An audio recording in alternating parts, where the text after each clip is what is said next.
What's up, all you burner stoners and potheads, and especially all you gardeners out there? This is Mr. Weedman and Big Earl with the Grow Hour. Big Earl, my brother, how the hell are you?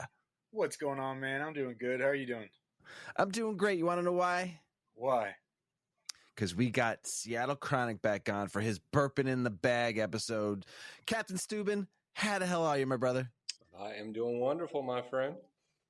It's great to have you back on again for Burpin in the Bag. And before we get started, Big Earl and I are going to smoke. And Captain Stubing, we talked before we started the show, and you said you're on a TB break. Tell some folks what you're doing right now to kind of kick it in a little bit, though, even though you're not smoking. All right. So myself, I am taking a tolerance break, which is just something I do around this time of year every year. But I basically make hash rosin and edibles just to kind of cope with daily pain, things that I usually deal with smoking. It also helps with having to lower my tolerance, not having to dab or take as many bong hits. And it's for overall health. The older you get, we kind of got to start taking care of ourselves a little better. So. Yeah, I love that. I'm an old man, and I'm actually under the weather right now, but I still fucking showed up to this show because I love it and I wanted to talk with you. But that is a good point right there. Taking care of yourself, even when you're younger, middle-aged, and older, taking care of your body is so important. And to lay back on, Earl and I were on the practice yesterday, and he was ripping from his packs yesterday. Cut down a little bit of smoking every once in a while is not so bad for your lungs. We all smoke a lot, Yeah. You know, trying new strains, smoking on shows, hanging out with your friends, whatever. Some people smoke every day from the time they wake up, from the time they go to bed. It's okay to find a different way to consume your cannabis to get your medicine. Wouldn't you agree, both of you guys, right there? Absolutely. Oh yeah. And it's important important. to reevaluate your relationship with the plant. Like your relationships are constantly changing, and your relationship with the plant constantly changes. And to be able to step back and be like, all right, how is this? It's a huge thing. I think we need some we don't do. I don't think we talk about very much, but can really help people. Just kind of normalizing all that.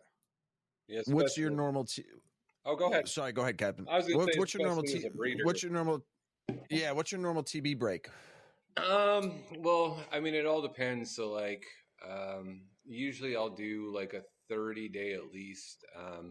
It's also to kind of break the smoking cycle, just because I kind of have, as an addict, like coming from a background where I was hooked on opiates in my 20s.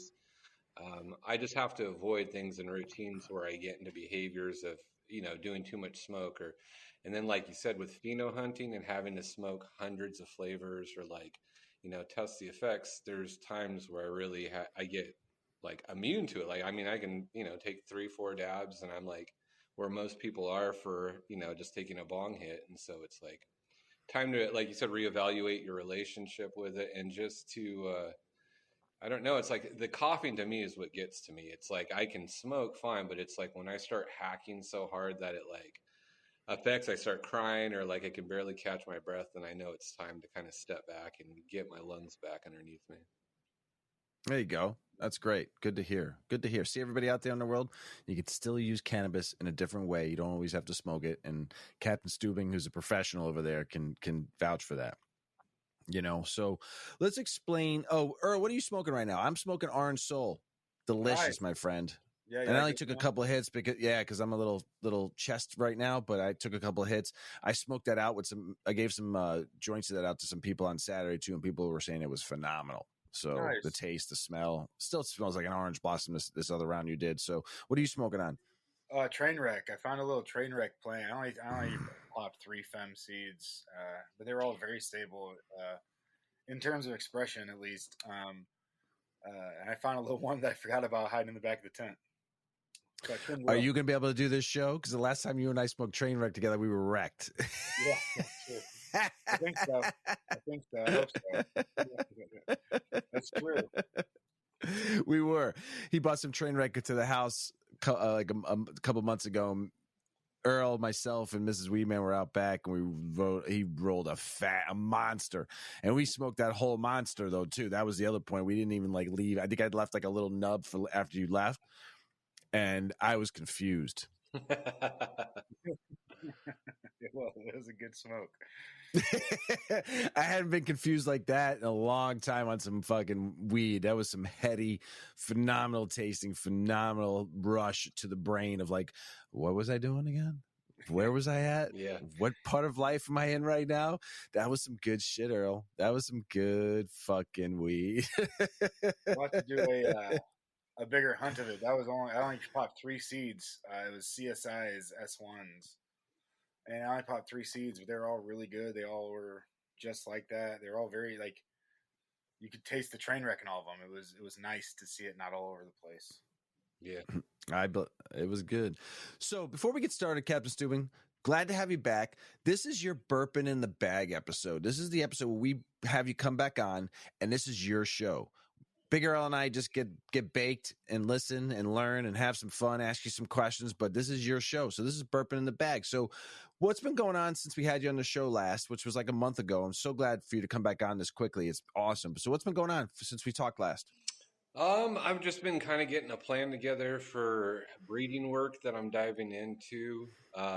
Pulse Grow sent me their new hub setup, and so I'm kind of dialing in an experiment, just running some analytical data for them, just trying to basically see on how two beds compare side by side with the same clones, and kind of doing analytical data at the end of it. And so I have an experiment with Pulse going on, and then just planning out breeding, because I took 6 months off from just to spend with my family and kind of take a break from stressing about what I was going to do in the garden. And so I really just wanted to develop a new relationship, or I guess the relationship I had with cannabis and the plant, to where it didn't seem like a chore, like I'm having to run through things, and it felt overweight on me. And so just taking a break, coming back to it, looking at plants, and then reevaluating my selection. So I've been planning on what I'm going to do for my next breeding project. Resetting and refreshing is so clutch when you do what you do, both of you do for a living. It is. I tell this to all the people all the time. I'm a home grower. I don't grow a ton, but I give myself a few weeks off after I do a grow, just for my home grow, just to okay, because it takes a lot of work. You got to watch those babies a lot. Yep. So it's great to hear that you refresh, you reset, you found a balance in life, spend some time with your family. It's great because you put a lot into your craft. It's a lot of work, a lot of time, a lot of energy, especially when you're trying to grow and breed and find seeds that are going to be your next winners, or find males that are going to be your next winners, and find females that are going to get you what you need. I mean, it's all up here. A lot of note taking, a lot of analytics and data to get you where you want to be at. So it's great to hear that you refresh, you reset. Now you're back to work and doing some different things, some data analytics and stuff. Sweet. On the last show, we talked about different cannabinoids, and thank you for that, because it was awesome. What are some you have that you enjoyed growing the most? Oh man, so there's quite a few different cannabinoids. I mean, varins in particular have been what I've been really ramping up on, trying to get my CBG stock back up, just because I had to get rid of a lot of plants. Other than that, it's mixed ratios. Like, my personal favorite are kind of the type 2s, 1-to-1s, things that have equal measures of different cannabinoids. And just finding 1-to-1s that, wash well or translate, because a lot of CBD dominant stuff tends to be more sappy when you wash it. And so it comes out a sticky sap texture, and just trying to find other CBG dominant plants that wash well, and just so that we can have a multitude of cannabinoids and solventless extracts. Sweet. I love that. I love that about you, because when we talked last time, it made me very excited that you took some of the other cannabinoids. It's not all about THC. You're finding what other cannabinoids can do for people. It doesn't always have to be about THC. Yeah. And I love it. And it makes me happy. Now here's the question. How hard is it to get specific type of cannabinoids you grow? How do you grow? Can you grow specifically for like CBG? Can you grow, because it's the mother, it's where all cannabinoids come from, but can you grow specifically can you grow the THC out of it? Because we've grown it so where it was just only THC now that you had to reintroduce a lot of these new cannabinoids. How hard is it to do that? So it's not super. I say it's not super difficult, but again, you just have to know what your intended outcome is. And then with CBG plants, it's weird because there's like two pathways. And so basically, when you have, say, one parent stock that goes to the next generation, well, some of them are going to be CBD dominant, and then some of the outliers are going to be CBG. And so you basically have to select from those and then rebreed the ones that are going the correct pathway, so that you can find CBD dominance. And then from there, you need to find the lowest outliers with a lower THC level and then kind of breed through selective breeding to get that outcome. But it's definitely something that, I've done it with CBD. That was kind of what I did through the, 2000, I think 13 to like 18. I probably created, 20-ish CBD dominant cultivars, and kind of moved on to CBG, and I had to get rid of a lot of stuff, start over, and then I started working variants. And so it's, I think those are kind of the biggest cannabinoids that I'm focused on at the moment. I mean, there is some that have promise with CBC as well, and then CBN dominant stuff. But a lot of times, that's not really a huge interest because, you can just let material degrade and get the same effect. And so, like, it's not as a desirable outcome as like some of the other, minor cannabinoids that basically the only way to get them is to do post-processing. Ooh, what's that? So I don't know what post-processing is. Conversion. So basically, you can take CBD and you can convert it to Delta 8. You can convert it to Delta 9 to THCPO. Like, there's just THCO. There's different ways of basically being able to manipulate it and post-process the material into a specific cannabinoid. And they're doing synthetically that way though to get there, because those are very, like, Delta 8 is grown in the cannabis plant, but it's so minute. Could you be able to grow that to where it's just strictly a Delta 8? I have a few plants. So mud honey was one of them that actually came out with higher levels of Delta 8, and it wasn't, it was in like, I think 1% range, which is still incredible for a plant because they're usually in the 0.1, like, very, very minor. And so it's possible. It's just analytical labs aren't necessarily trustworthy in terms of cannabinoids. Like, you have to find a lab that will test specifically and they have it on file and that the levels are correct. And so I've had, like, with Varins specifically, I've had 4 or 5 labs, and I'll run the same exact material through them, and I'll have different results through every single one of them. Some of them will test not even like showing, so one may show 1 to 3% because they don't do any variants. They might have seen 1 or 2 plants. They have that in their base file or whatever. And then another lab who's dealt with it for, say, I've sent them tons of different stuff. They've dealt with other breeders or other plants that are high in it. They tend to provide a better service because they'll give me more of a factual, and I think it's just to do with science as well, and how they take the sample, calculating. But I feel like a lot of people who have handled it know how to do the process to where these other labs, they just kind of say, well, I guess this is what it is. Even though it's like, I've had this plant tested 3 or 4 times, it comes constantly 6%, and now I'm getting 1% out of it. Now, tell me how that happened. Like, and they can't answer the question, so I'll just send it off to the other labs who can, or give me the correct, numbers back that I kind of have worked with them in the past. So it's crazy, honestly. It's very costly and time consuming.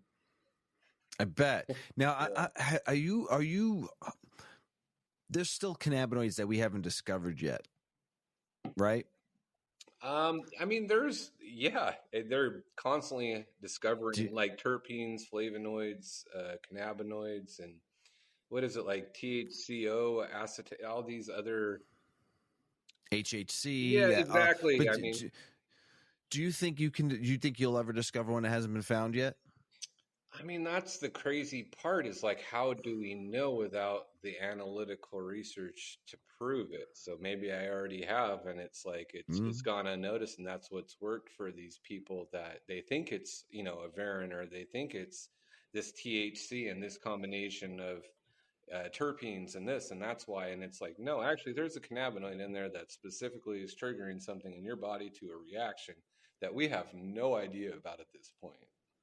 So, I Right. mean, it's very well possible that we're kind of dealing with stuff that we have no idea, especially with like land races and a lot of the hemp lines that I kind of grew out indoors. You get different variances wherever they're grown.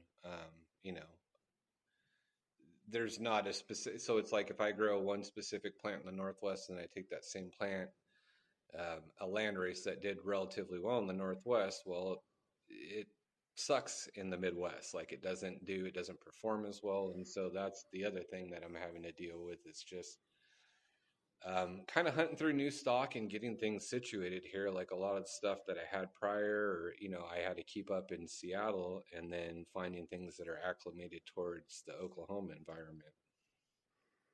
Very drier in Oklahoma, of course, versus Seattle, which is very moist and humidity high and rains 90% of the year. And it's the temperature swings here are like the most insane thing I've ever seen. Like it'll go from like, you know, 3 degrees to like 90. I mean, in a day, like you'll wake up and it's freezing and ice everywhere. And then by like 4 or 5 o'clock, it's like some days it'll be 70, some days it'll be 50. It's manic. Yeah, that's hard. It's crazy. Well, that's so awesome. I know Earl's got some more to talk about, but I get excited to hear about, you know, different terpenes, cannabinoids, flavonoids, esters, and all that stuff that you all are discovering. And like you said, you might have discovered a cannabinoid that has been missed because you've been doing it for so long, to look for different cannabinoids, minor cannabinoids too. So it's exciting to maybe one day you'll be able to see something on a test that you discovered, which would be dope. Yeah. That would be cool, especially with all the different ones. And like you said, every different situation. So you're like, oh, this grows this high CBG only under LED or whatever, you know. But Yeah. you talked about 1-to-1s, and then you talked about 1%. What are so 1-to-1s are usually right now at least just CBD and THC, right? And then I no, I mean that's what a type 2 is considered, is equal ratios of, you know, 50-50. But I mean, I have type 2s of like multiple cannabinoids, and so there's like THC to CBG, there's CBD to CBG, there's THCV to CBDV. Trying to think what other ones that we have. The other one that I've really been going for is the 1-to-1-to-1. I Oh, the haven't. trifecta. So I've been working on this. I've been talking about it for a long time, but it's like I can seem to get them down to 2-to-1-to-1, but it's like I still haven't nailed.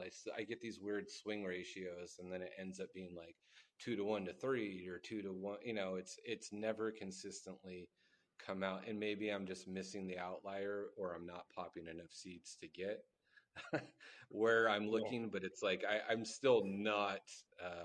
You know, I don't have a piece of paper showing here's exactly 3 of the same levels. So I do have some that are pretty darn close, but again, I'm a perfectionist in terms of that. And so it's like, that's something I've really been looking forward, is trying to find something that is, you know, equal parts done through genetic breeding without CRISPR or any other, you know, genetic editing software or um, anything like that. I mean, just through old fashioned breeding techniques. Yeah. I like to hear about the one. Hold on, Earl. Hold on 1 second. I like to hear about the 1-to-1-to-1. That makes me excited. The trifecta, the triple threat. What are the 3 cannabinoids though that you were trying to get the 1-to-1-to-1? Sorry, Earl. So, no, originally it was THC, CBD to CBG, just because I felt like those initially worked so well for me. Then I started to find out CBD, the more I used it, I needed less of it. And so I would be okay with like a 2 or a 3 to 2-to-1 or something like that, where it's, you know, it's more about the levels being correct for what I need it, rather than just having like bragging rights, or this is, you know, I created this. I think for me, it's more about what works for people. And so I think that's kind of why it's eluded me for so long, is just because I'm so moving over to this project or this. And so I feel like taking this step back and really like looking at my goals and saying, okay, well, that's something I've had, in the past 5 years. I've been looking for this many plants, and I still haven't been successful. So that's on part of my agenda, was kind of dialing that in a little bit more. Yeah, that'd be awesome. That'd be.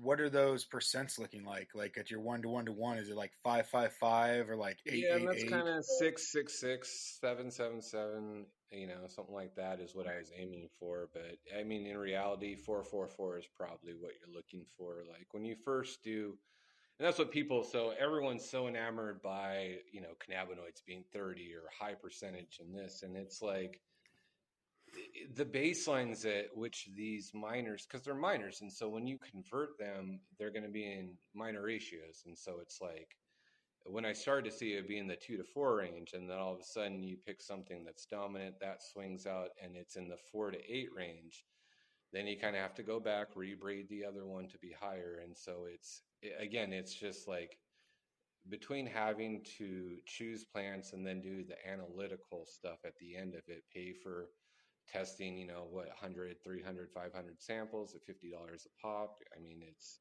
it costs a lot of money to do that shit, and that's what people don't realize. It's like it's not easy in terms of not having anybody financing my grow. Like it's all just done through me for my own research. I'm not being funded by somebody who has millions of dollars. It's like I have to work for my money to do this for people. So it's a little Yeah. bit different in terms of that. So support the small business owners and growers instead of supporting big corp. So these folks here can do the research that actually you really need. Yeah, it is what you need too. And so, do you look at taking so you're trying to bring in more CBD? Do you look at taking another cannabinoid out? Because like when we talk about 30%, right? That's cool to hit 30% THC, but what I see more there than anything is that there's only 70% left for the plant material, the terpenes, anything else in that plant that you want. 30% of it's THC, so you have 70% to really round that flower out real nice.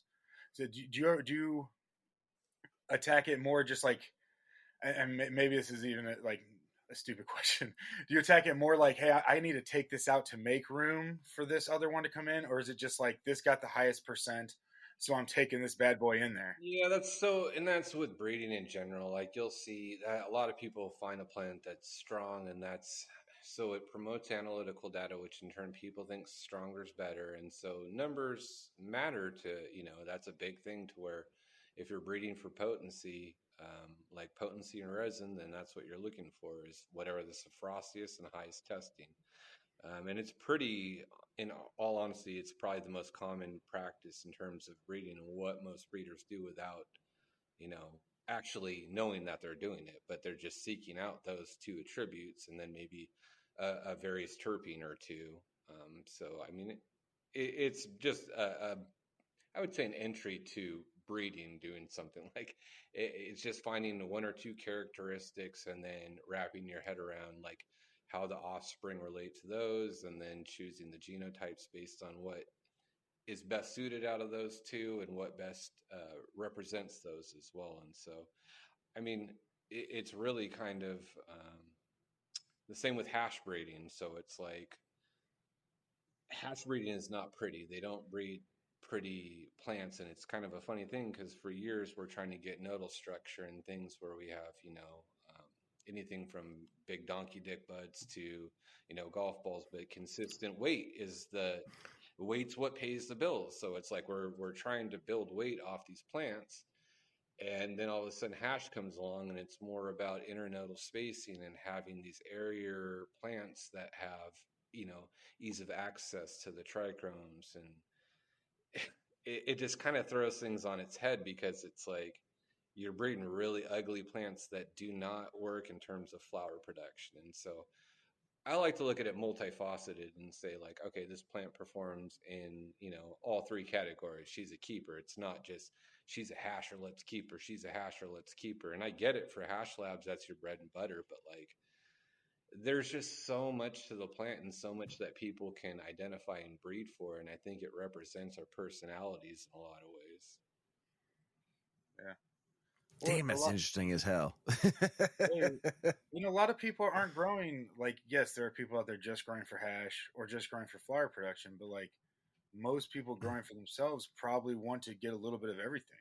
Yeah. Like nothing goes to, you get your keef and you do what you make your edibles and your balms with that, and you get your trim and you make your edibles or whatever the fuck you want to make with that, and your fly, whatever, however you do it yourself, so getting plants that can do everything, a little bit of everything, to me, no waste, man. That's my big important. thing, is having no waste. Like, whether it comes down to using all the trim, the stalks, the roots, like you just have to make sure that you have a closed loop and that you're not, just throwing a bunch of shit in the trash and contributing more to waste problems. Yeah, that's one of the best parts about like living soil. It's like you don't throw out soil, you get your one pot for a year or two or however, probably longer. Oh yeah, I run beds for years, man. Like I just build them up and they just get better with age. Like I think I'm on my third year now of the beds I have in my house, and man, I'll tell you what, this round they are kicking. Like I do a lot of pheno hunting in kind of some smaller pots just to kind of see how they express or what they need to be fed and how they react. And so I'll run them next to the beds, which I have dialed in. And it's just crazy to see the difference, like, I mean, versus living soil. And then the other ones I tend to do Synganics because, they're 2.5 gallon pots. There's no way in hell you're doing a living soil in like in a 2.5 gallon. So it's like, I still play with synthetic nutrients, but I'm very much, in terms of breeding, everything is done probiotic. I mean, it's all probiotic seeds. Everything is regenerative. Everything in my practice to do with breeding is, tries to be in a living soil environment. Sweet. Yeah. I love it. And they found that there's bacteria and stuff in the seeds. So like, if you're not coating biointelligent seeds that basically have a coating that reads. So, I mean, you literally, it's like nitrous. So it's like you throw them in the soil, they read the code, boom, unlocked, let's go. It's very quick to identify, to where sometimes on these synthetic grows, you have trouble even popping them. When they do, you get a small percentage that actually have vigor to them, which you're usually looking for in genetics right out the gate. It's probably the thing I look for in seeds first off. Like whatever takes off the first is kind of what I have my eye on. I look at the outliers from there, and there's things I'll find characteristics that I'll breed with, but it's usually whatever is the most vigorous, the strongest, that has, whatever other traits that I'm looking for. But vigor is definitely the most in youngins, like, and then how they respond, like immediately if they get any sort of wilting, rotting, or the percentage of those as well. Yeah, interesting. Sure. Do you follow like Jeff Lowenfels and all that kind of stuff? I know he's big. Yeah, I've met him before, and nice. Back in Washington, I met him on Vashon Island through Shaping Fire. There was a book signing there, and so I got to sit and talk with him, and Dr. Ethan Russo as well. I've got to sit and chat with him just because we have a few issues with autism, CBD, things like that.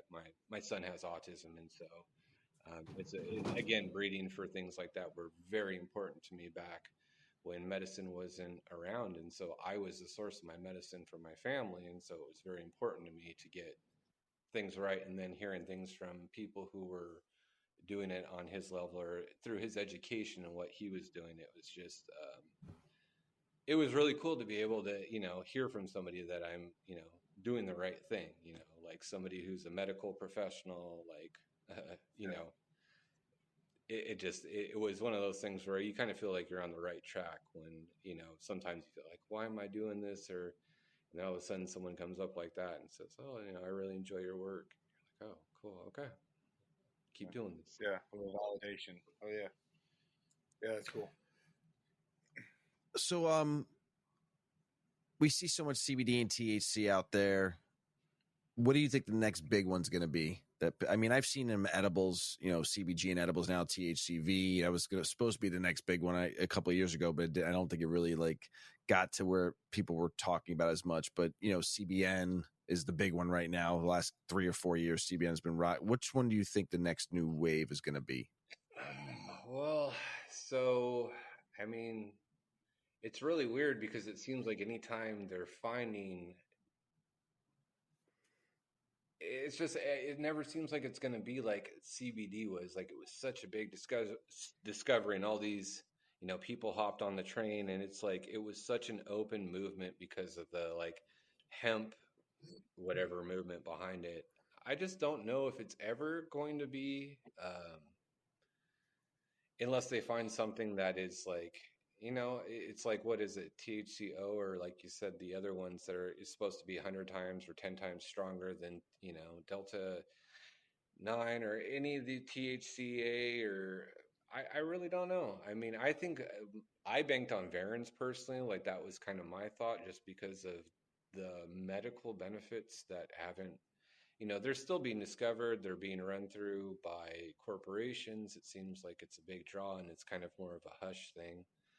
That's what I thought Varens were going to be it, but it seems like people just don't really care about it. Like it's really weird. It seems like everyone's enamored with purple weed still, so nobody's really.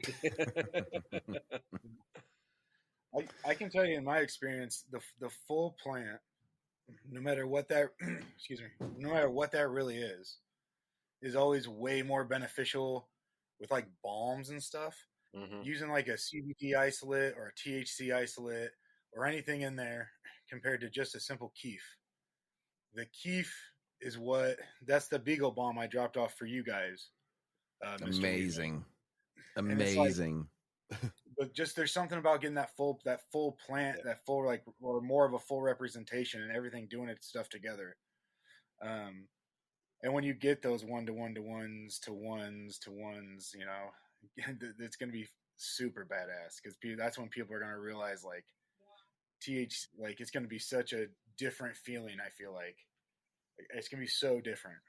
Yeah, I completely agree, and I think that it's just getting people to try it. I mean, because like I said, everyone's so fixated on numbers and what, you know, what's the highest this or what's the highest that, and it's like people have no idea. Like, I've had a friend who I gave a sample of some mud honey, and it was like, I think 14.28 THC, but it had every cannabinoid in the 2 to 3 range. I mean, it had probably 24, 25 total cannabinoids. We smoked a joint and went to a gaming place, Dave and Buster's, and man, he was so lit. He was like, "What did you lace this shit with?" I was like, "That's full spectrum, man. Like that's all that is," and he was blown away by it. Still to this day, he talks to me about that. It's like your body's interpretation of it. Everybody feels a little different. Yeah, yeah. sure. Do you have anything? Would you have like a plant that you're particularly geeked on coming up, or a strain particularly excited on coming up that's doing some fun shit? I have a lot of them. That's why it's so like I've been hunting the past 6 months, so I've just been going through seed stock like crazy, and I've hunted through. I can't even tell you. I've gone through a lot of people's gear, my own stuff from 2017 up to 2023. So I've gone through a lot of stuff, and I think some of this. I mean, I have a list of certain things that I'm kind of interested in. Any specific cannabinoids? I mean, so let's see. Right now, a lot of the Melvins crosses that I did, so I reversed Melvins and then released that, I think, at the beginning of the year, and I've hunted through those. The LA Pure Kush times Melvins came out really phenomenal. There's 2 plants that were like, I'm still going on my second run with them, and so kind of isolating things down and choosing the winner out of those. And then the Boz, which is Bicket OG times Melvins. That one's been probably one of my favorites, just because it's yielder. It has nasty, foul terps with a little bit of sweetness, but it's a good plant, man. It works medicinally for my wife and I, but it also just puts you down. Ooh, sounds like my kind of strain. I have another one that smells like durian too, jackfruit. It's pawpaw. It's papaya. So it's a papaya cross. I think it was crossed with apricoma, and it smells like straight up. I don't know if you guys know what jackfruit or durian is, but it's like, Mm.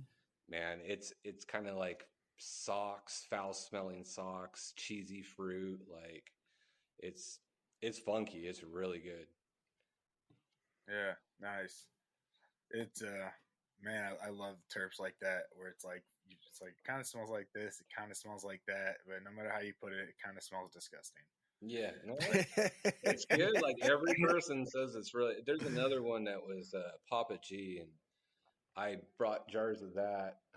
One of my friends going away parties, and like everybody that smelled it was like, "What the fuck is this? Like this is there's no pleasantness to this. This is just rank." It smelled like rubber almost. It's like a rubber nasty like just old school, and I mean they're older cultivars that were bred into it, and it's something that I'm reversing right now. Actually, it's called Papa G, and so it's one of the yeah, you guys you'll hear about it, I'm sure, in the next year. But it's something that out of all the terps I've been kind of looking around in terms of plants, it's something that kind of checks all the boxes. It produces, it washes, it's a yielder, it looks pretty, it smells nasty. It's like yeah, I'm very stoked on it. Oh yeah. Is there a characteristic you look for in your plants really early? Is there something other vigor? You know, vigor I think would Vigor, be yeah, the that's kind of. I mean, other than that, it's mostly like how it responds to stress. Like a lot of times when so what I'll do is I'll hit things in their stride, but I'll always take cuttings off, and then I take the cuttings and I put them in a solo cup, and then I'll kind of root stress them to see how they respond.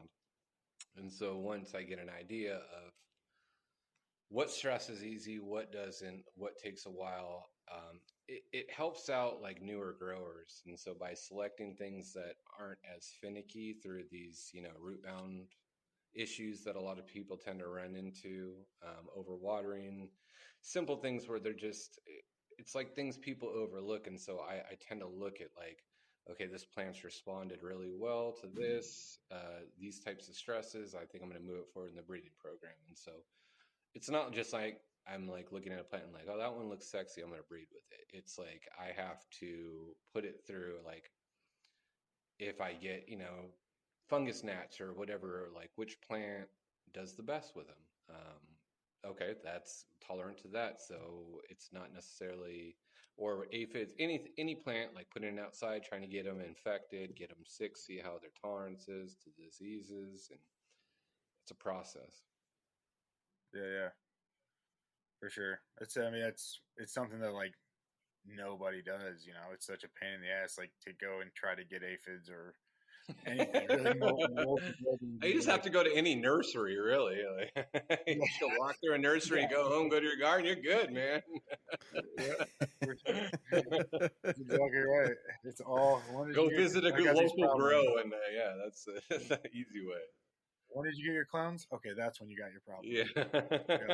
Yeah, every single time. Yeah, if you've never had russets, I recommend ordering clones. Like, if you just order random Oh, clones, you can deal with all kinds of pests. and then just fucking burn the house down. Yeah. I fucking russets. I got russets twice in a row, and it was like a 6 month ordeal. I'm never gonna fucking lose those little bastards again, though. You know, I learned a lot. Sulfur, But man. Sulfur. yeah, sulfur. I Edible like sulfur. sulfur. And It's the only I thing. like diet, dude. Those fuckers, though, man. If they, and just to know when to admit defeat, because if they're in there, if you're not knowing what to look for, and they're like really populated in Yeah, there, you're done. No, they'll reproduce. getting rid of Essentially, them. it's not. Yeah, yeah, exactly. Like getting rid of them isn't really a thing. Like you're just fucked. Yeah, Like you there's have to always, catch. and that's what people don't realize. They're going to be there. It's like the pest pressure. Basically, you're having to push it to a level where it's not affecting the plant's, sap count. And so it's like I've learned that like you have to learn what kind of like kills the pest, and then reintroducing beneficials as well is really important. Um, I'm constantly doing that. Like I'll do a spray, especially when I notice my sachets are kind of losing if I don't have banker plants or things like that. And I'm usually relying on. But if I have an issue where, you know, you don't have those and you have to introduce sachets, wait till they're kind of dead, spray over everything, order new sachets, and then like nematodes as well. But it's just making sure that you have a constant, you know, revolution of beneficials. Yeah. That's one of the best parts about outside, in my opinion. You can get like a bunch of flowers and everything's beautiful, and but it's also acting as like this pest barrier, kind of, and attracting some of those bugs you love and stuff. I don't know, but indoors is a little trickier. But you know, I run banker plants indoors too, man. yeah. I'm very, yep. I in that soil, in a living soil, I guess it'd almost be. Do you run like a cover crop over that too to keep like your moisture down in your soils and stuff? I used to, but it's not so much with the indoor stuff. Like on larger plots and stuff where you know you need to fixate nitrogen or certain elements, like then I find it beneficial. But for indoor, I figure like just doing some soil testing, adding the nutrients that are required, and then just banging it out. Like not having to just because when I did that, the chop and drop, having to like sometimes some plants would develop deficiencies or other plants required more calcium or and so knowing kind of what's been drained from your soil and then having to reintroduce it. Um, I mean, there's a way of doing it with cover crops as well if you know exactly what you're doing and it's a lot more guesswork in my opinion. You have to do a lot of evaluation of what the nutrient density of those are, what you're dropping, how the soil decomposes, and basically provides the nutrition to the plant's ability. And so it's yeah, it's a lot more head work, I think. And so I just like sending a soil sample off, having a piece of paper that says you need to add, you know, egg seal and a certain amount of this, or and then you're good to go. Yeah. That's how they did it on our farm, which was cool. It was we sent out soil samples and they sent back what the soil was, and then they sent back what like average soil was, Yeah. and then we could kind of go off of that. Like, okay, well, we want a little bit more potassium than the average soil, or a little bit more calcium than the average soil, or whatever. And it was like to raise this 1%, add this many pounds of this per acre. It made it really cool and easy for us at least. No, Wherever we it sent it to. really, I mean, I recommend it for anybody is to use like Logan Labs or anybody who does soil analysis. It's just, it's part of the game. I mean, you have to, otherwise you're just guessworking it. Yeah, yeah, for sure. Do you have a region of the world that you like? I don't even have an answer to this question for myself personally. But is there somewhere where you're like, man, I really like the weed that comes out of this area, or I really like this old school strain. Anything that this thing's crossed with is my shit. Oh man, that's a tough one. I mean, it's so weird because I mean, again, the whole epigenetics of things, like I was talking, how it may affect it in one region, it may grow well here. I mean, primarily anything from like the Hindu region, like Balakistan or like any of those areas tend to have kind of like Hindu Valley. Yeah, anything around there, it seems like Nepal, any of those regions. It's more of the Kush stuff, I think, the early flowering, thicker, chunkier stuff. But I do enjoy Africans as well. Like I love racy sativas. I like ferns. I mean, that's where they tend to come from, equatorials, and so it seems like South Africans are really rich in those. Yeah, Yeah, there isn't a specific one, but I think those are probably the two regions. I've been growing a lot of Thai stuff too. I got a bunch of Thai stuff, so I've been sorting through that. But Land Race Crew sent me a bunch of stuff from like Tura Valley and I mean Arissa. There's a ton of stuff I'm kind of getting into right now, and so hopefully I'll know here in the next 6 months whether or not anything's workable or indoors, or if I have to move yeah, things outside. yeah, yeah. That's awesome. I love that land race type. It's not practical to be like, hey, I'm doing a big giant hunt. Not for me, at least. But like, it's so fun even to hunt through like 5 or 6 seeds and see something like different Yeah, they're Why wild not get looking, like man. That's it. If you haven't grown one, grow a 24-week plant and tell me how you do. oh man, I've had some it's sativas that like I've run 2 cycles and it's still sitting in the back. Like, damn, dude. I ran a Death Star that I was told had to run 16 weeks once, and I think I bitched about it probably like 5 or 6 times on the show already. That's how hurtful it still is to me. It just kept going and going. Like I got my next plants coming through, and I'm like, God damn it, these fucking plants. And I mean, they were good, but I was told that the best Death Star was at 16 weeks, so I wanted to run at 16 weeks. But what are you gonna do? We talked about we talked about it a little bit, but I feel like you've seen it better than anybody. What are the big changes you've seen with hash becoming such a dominant role in breeding? Have you seen like I mean what I'd assume would be some increased instability because that's you're not you don't want anything to harm, but when you're going just for hash, a couple seeds doesn't kill you too much usually. Smaller, shittier looking plants that hash out and get your like high ass percentage on their wash. Is there something I'm missing there? um, so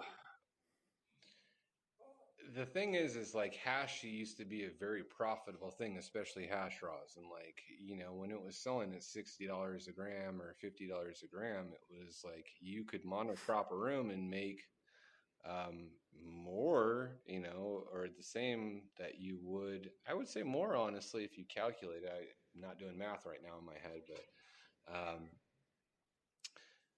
I mean, back before, I would say last year even, yeah, you could crush it if you ran a room for hash and just had something that washed at 4 or 5%.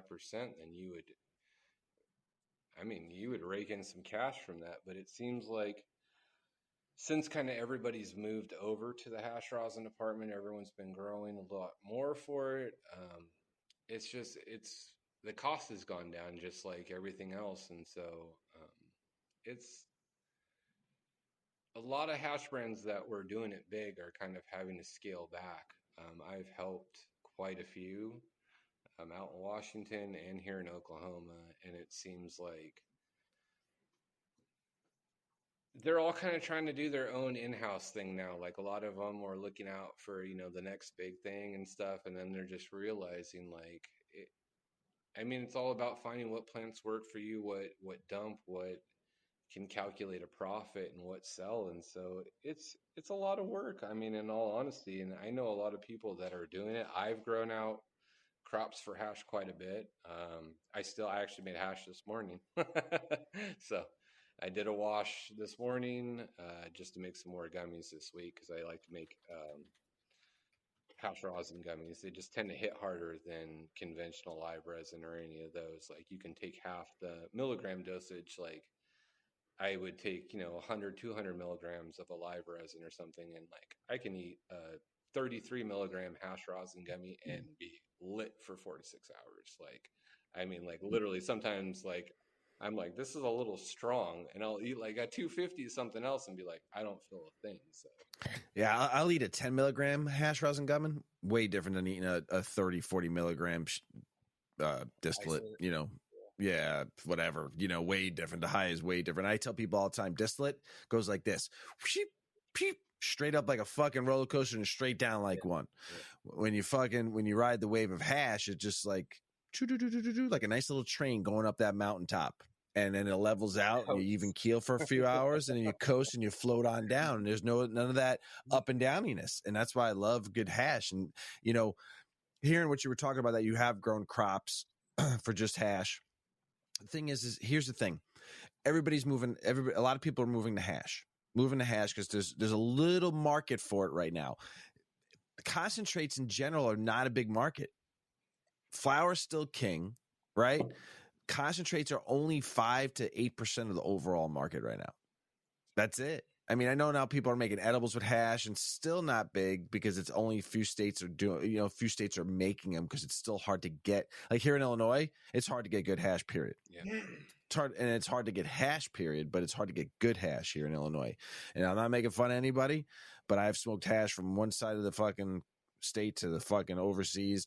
I've smoked a lot, and this state, it's hard to get. And you have states. I've been to Oklahoma where you walk into a shop and there's fucking just shit tons of it. I mean, it's insane. Like, I mean, it is literally insane. Some of the, like, especially the last year after outdoor season, I will kid you not. Like, just impressive. Like the amount of hash that was on the shelves around here. Yeah, I mean, it's crazy. I was there 2 years ago and I walked in. I'm like, they had like a whole wall, a whole like bookcase. I was like, that's all your hash? They're like, yeah. I'm like, holy shit, you have a lot of hash. Yeah. It was probably a smaller shop too. Some of them have like, what, 400 or 500 flavors? Like, I mean, it's crazy. It's a lot. Yeah. Michigan's pretty big too for hash. Yeah, I love going to Michigan again. For sure. Yeah. But it's still such a small market. That's why prices are dropping. Here in Illinois, prices haven't dropped for hash. No. When you get good hash, you're still charging fucking big money for hash for a gram. But the average price now for hash is $25-$30. If you go to some states that produce a lot of it, that's, try wholesaling here through a legal, licensed entity and like going, I mean, you're having people trying to offer you $12-$13 a gram. So it's crazy. I mean, it's a very competitive market. For a small market share. Yeah, small. That's the problem. It's not there yet, and a lot of people jumped on a wagon that's still got one half of a wheel that needs to be fucking built. Flower still king. You look at vape pens are growing, but this next biggest thing that's growing right is edibles and friggin' pre-rolls. Pre-rolls, are starting to grow. You ask any dispensary, they sell, and it's going to be pre-rolls. Best money maker to make because it's like a grab and go item. Like you go to the I talk to people about weed all the time in dispensaries. I'm like, what is the biggest place? 50% of all the sales come from in a grocery store. Dairy, nope. Produce, nope. Meat, nope. The fucking aisle when you're checking out, the gum side, the candy bar side, and the magazine side.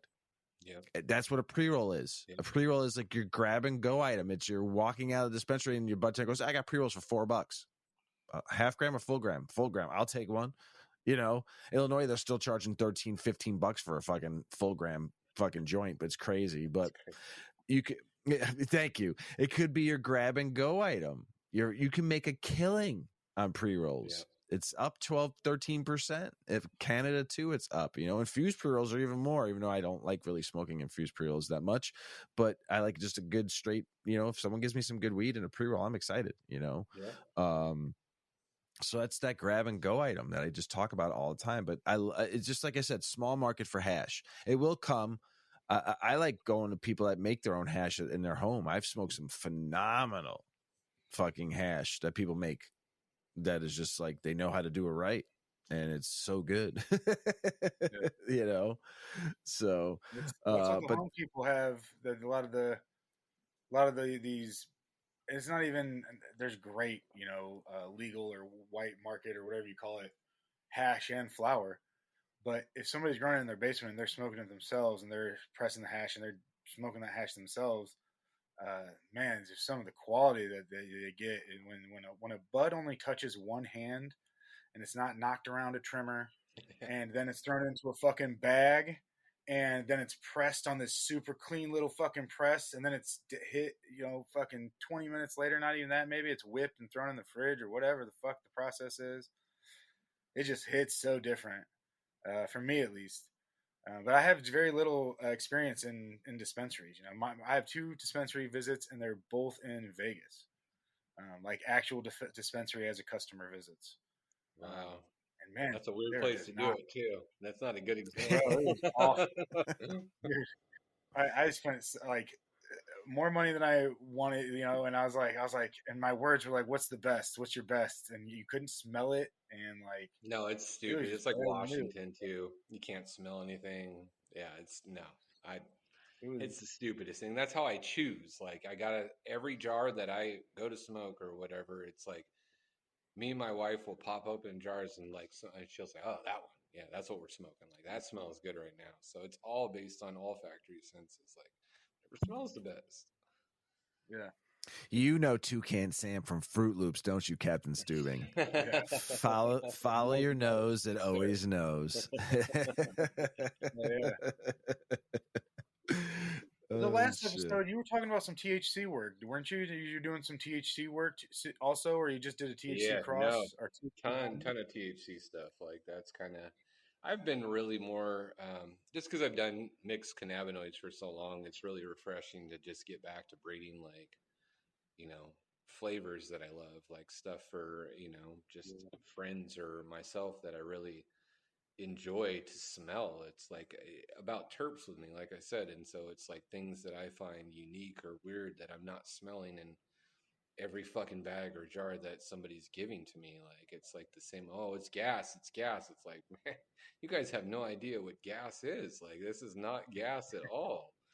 And so I think for me it's finding the most unique and just weird smelling shit I can find personally. And like for me to say that, it's like I'm looking for some weird stuff. Like it's got to be kind of offensive but pleasant at the same time.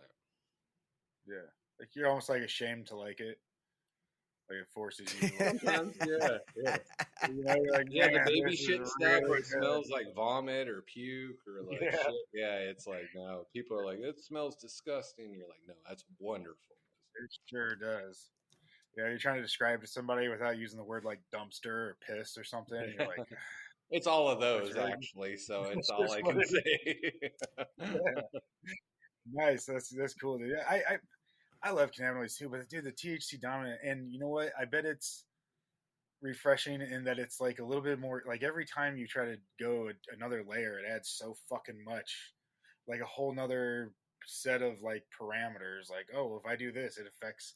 I'm going for CBD and CBG, and if I do this, it affects this one negatively. But just going back to Well, THC and just fucking hitting it, I bet is nice. a lot of the THC stuff I hand off to friends too who have licensed farms, and so they'll do pheno hunting, and generally they'll kind of hit me back with stuff that they find. And I had a good friend here in Oklahoma, ATG Acres, Aaron the grower. He I probably gifted him, I don't know, 10, 20 packs of seeds of different, I think 50, 100 seeds a pack, something like quite a few seeds. And so just to try and get him, I mean, he found beautiful phenos of exoneration, which is Gary Payton times OGKB times GMO root beer. And then the other one was Anthony Bourdain. And that one is like, I actually just got a message from a fellow cultivator here in Oklahoma that said he tried it. And he said it's fantastic. He goes, that name is fucking fantabulous, man. Fucking amazing. It's like straight garlic too. It's foul. It's like really garlicky, heavy. It's a heavy Mercian Queen, like just puts you down. So What's the GMO root beer and GMO? What's the difference? What's the difference there? So I hear people talk about GMO beer. GMO I root never beer really. got, it's funny. So like the original GMO, the skunk tech cut or whatever, it has kind of like a sweet creaminess to it on the back. So it's like, especially in the hash end, it washes really well. Anything with GMO, like that's why everyone breeds, just because the way it washes is phenomenal. The structure, it's a weird structure. You can bring down the flowering times in the GMO, which is 84 days. A lot of the crosses, you get that weird funkiness. And so it's like the root beer brings a sweet creaminess. The back cross too, that actually has more of a sarsaparilla funk to it. Ooh. And so it's not really, I wouldn't even say it's like a root beer on the first one. It's just more of like a sweet creaminess GMO. Like it's not as foul garlic onion, not, like I like to say a true GMO is close to a ChemD. It just tastes more like it smells. Yeah. Like So ChemD, when you smoke it, it's like more chemical. It's very harsh. It's like very expanding on your lungs. To where, I mean, I can smoke GMO all day and not really have an issue with that.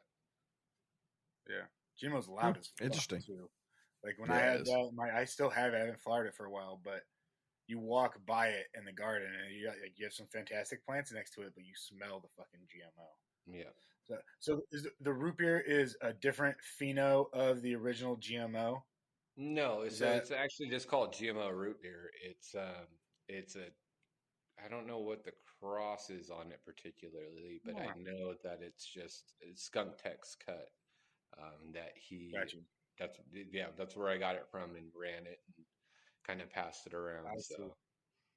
Nice. Hmm. Yeah, I never knew.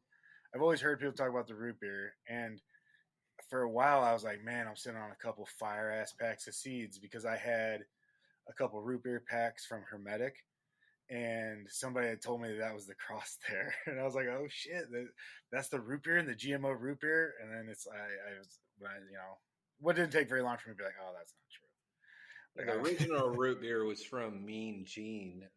So I don't know if it was a cross from his to the GMO that was done, but I just know that like root beer was like the elusive meme thing like a few years ago through Mean Gene, and so yeah, yeah, it's funny. It's funny how the culture brings that shit out. yeah, that's for damn sure. We talked a little bit about CBG RSO before the show. What is that? I know I know where to get it now. Thank you. But what is it? What is it? So I'm going to ask you a different question then. What is the feeling, the effects of an RSO, just a straight CBG? Like, what kind of effects do you get from it?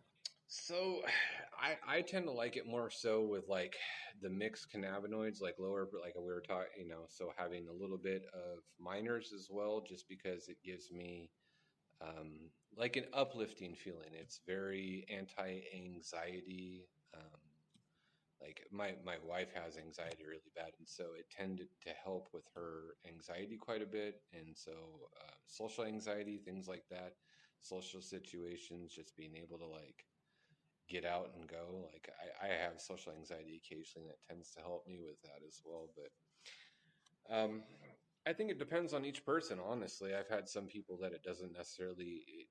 For me, it's kind of a mood enhancer. Brings me up, makes me want to go out and chat with people, and kind of do things that I wouldn't normally do or talk to people. Like I catch myself chatting with people in the grocery line, or talking a little bit more and just being a little bit more social, and I just don't feel so agitated, I think. So it kind of brings down any agitation or, you know, irritation that you might have towards pain or things of that nature.